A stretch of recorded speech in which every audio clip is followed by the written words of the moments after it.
So ayun guys, yung pinagawa nating bahay, malapit na siyang buo. Okay,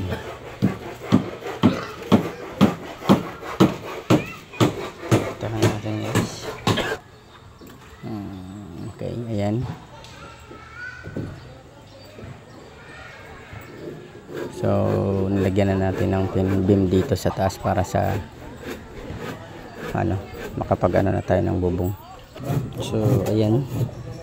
So bago tayo makapaglagay dito ng kahoy para sa forma ng bubong natin, so ito na yung lagyan, pinalagyan natin ng beam.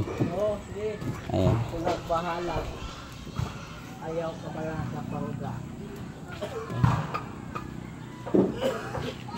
So yung wala pang pinaka stopper dito, dyan at saka doon banda sa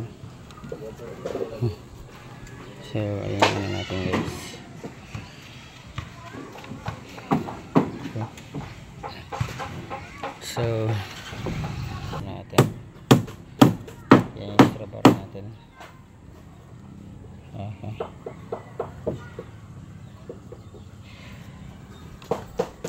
So mga sunod nating video guys, meron na